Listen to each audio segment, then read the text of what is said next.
Hello everyone, this is Mariam Jumana. This is part 3 video. Part 1 ഉം 2 ഉം കാണാത്തവർ അത് പോയി കാണുക. അതിൻ്റെ തുടർച്ചയായിട്ടുള്ള ഒരു വീഡിയോ ആണ്.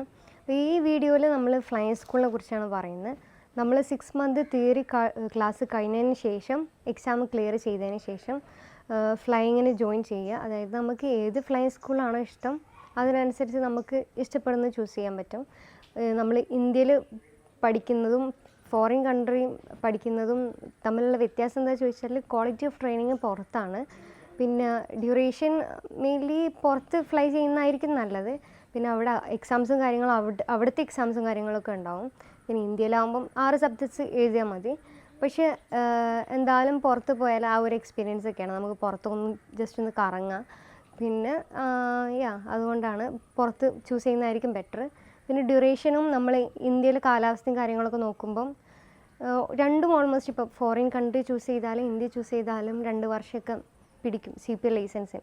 ഓക്കെ, നമ്മളങ്ങനെ ഏത് ഫ്ലൈയിങ് സ്കൂളാണോ താല്പര്യപ്പെടുന്നത് അവിടെ പോവുക. അവിടെ പോയാൽ അവർ SPL എന്ന് പറഞ്ഞാൽ സ്റ്റുഡൻറ്റ് പൈലറ്റ് ലൈസൻസ് എക്സാം നടത്തും. അത് റിട്ടേൺ ടെസ്റ്റും ഉണ്ടാവും, ഇൻ്റർവ്യൂ ഉണ്ടാവും. അത് എല്ലാ ഫ്ലൈയിങ് സ്കൂളും വ്യത്യസ്തമായിരിക്കും.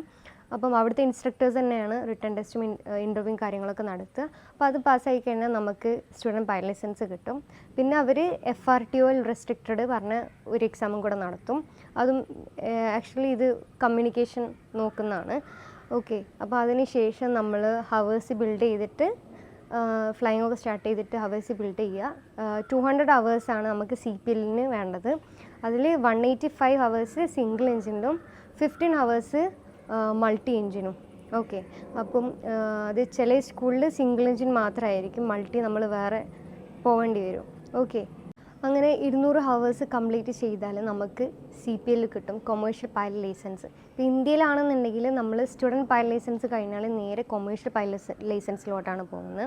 അതിൻ്റെ ഇടയിൽ പ്രൈവറ്റ് പൈലറ്റ് ലൈസൻസ് ഉണ്ട്. അത് ഇന്ത്യ ശരിക്കും അങ്ങനെ പ്രൊവൈഡ് ചെയ്ത് കൊടുക്കുന്നില്ല. ഫോറിൻ കൺട്രിയിൽ പ്രൈവറ്റ് പൈലറ്റ് ലൈസൻസ് കൊടുക്കുന്നുണ്ട്. അങ്ങനെ 200 ഹവേഴ്സ് കംപ്ലീറ്റ് ചെയ്തതിന് ശേഷം നമ്മൾ എയർലൈൻസ് ഇൻ്റർവ്യൂസ് വിളിക്കും.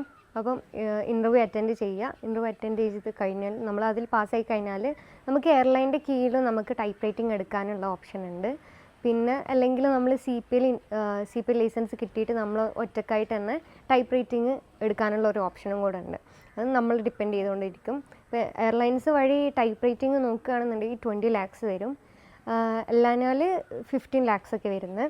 ഓക്കെ, പിന്നെ ഇത് കാലം കൂടുന്തോറും ഇതിൻ്റെ എക്സ്പെൻസ് കൂടിക്കൊണ്ടേയിരിക്കും. ഓക്കെ, പിന്നെ നമ്മൾ ടൈപ്പ് റൈറ്റിംഗ് എടുത്തതിന് ശേഷം പിന്നെ എയർലൈൻസ് ഇൻ്റർവ്യൂ അറ്റൻഡ് ചെയ്ത് പാസ്സായി കഴിഞ്ഞാൽ നമുക്ക് ജോലിയായി. ഓക്കെ, അതിൽ തന്നെ ടൈപ്പ് റൈറ്റിംഗ് എടുത്താൽ ജോലിയായി. ഇനിയിപ്പം CPL കഴിഞ്ഞ് ടൈപ്പ് റൈറ്റിങ്ങിനുള്ള പൈസ ഇല്ലയെന്നുണ്ടെങ്കിൽ നമുക്ക് ഇൻസ്ട്രക്ടറായിട്ട് വർക്ക് ചെയ്യാം. ഇൻസ്ട്രക്ടർ റേറ്റിംഗ് എടുത്താൽ നമുക്ക് നമ്മൾ ഇപ്പോൾ എന്നെ പഠിപ്പിക്കുന്ന ഇൻസ്ട്രക്ടർ ഉണ്ടല്ലോ, അതുപോലെ നമുക്ക് ഇൻസ്ട്രക്ടറായിട്ട് കയറാൻ പറ്റും. അല്ലെങ്കിൽ നമുക്ക് തിയറി അക്കാദമീസിലൊക്കെ ഇൻസ്ട്രക്ടറായിട്ട് വർക്ക് ചെയ്യാൻ പറ്റും. പിന്നെ അല്ലെങ്കിൽ നമുക്ക് എയർ ഹോസ്റ്റസ് ആയിട്ടും അങ്ങനെ വർക്ക് ചെയ്തിട്ട് ആ ഒരു പൈസ കമ്പൈൻ ചെയ്തിട്ട് നമുക്ക് ടൈപ്പ് റൈറ്റിംഗ് എടുക്കാൻ പറ്റും. പല ഓപ്ഷൻസും ഉണ്ട്. പിന്നെ ഇത് മെയിൻലി ഇപ്പം ഇനി അടുത്ത് ഞാൻ ഫീ ആണ് പറയാൻ പോകുന്നത്. എക്സ്പെൻസ് അത്യാവശ്യമുണ്ട്. അപ്പം ഒരു മിഡിൽ ക്ലാസ് ഫാമിലിക്ക് ഒരു കൺഫ്യൂസ്ഡ് ആയിരിക്കും, പാരൻസ് കൺഫ്യൂസ്ഡ് ആയിരിക്കും. ഇത്രയും പൈസ കൊടുത്തിട്ട് അവളിവിടെ എത്തുമോ എന്നുള്ളൊരു കൺഫ്യൂസിങ് ഒക്കെ ഉണ്ടാവും.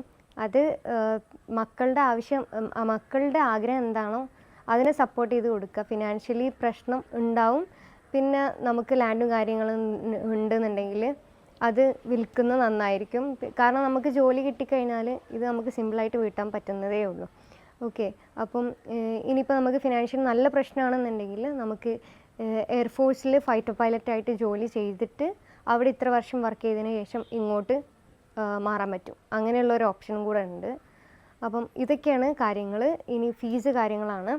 ഇപ്പം ഫ്ലൈയിങ്ങിന് CPLന് മാത്രം ഇപ്പോൾ 45+ എബോവ് വരുന്നുണ്ട്. ഇപ്പം 45, 50 lakh ആൻഡ് 55 lakh അത്രയും വരുന്നുണ്ട്. പിന്നെ ടൈപ്പ് റൈറ്റിങ്ങിന് ഞാൻ പറഞ്ഞു 15 ലക്ഷം to 20 lakhs. അങ്ങനെയാണ് ഇതിൻ്റെ എക്സ്പെൻസും കാര്യങ്ങളൊക്കെ വരുന്നത്. ഇനി എന്തെങ്കിലും ഡൗട്ട്സും കാര്യങ്ങളൊക്കെ ഉണ്ടെന്നുണ്ടെങ്കിൽ പേഴ്സണലി മെസ്സേജസ് അയയ്ക്കുക. Okay, thank you for watching. And ഇനി എന്തെങ്കിലും ഡൗട്ട്സും കാര്യങ്ങളും നല്ലോണം ഉണ്ടെന്നുണ്ടെങ്കിൽ ഞാൻ വേറൊരു വീഡിയോ ആയിട്ട് ചെയ്യാവുന്നതാണ്. Okay, thank you.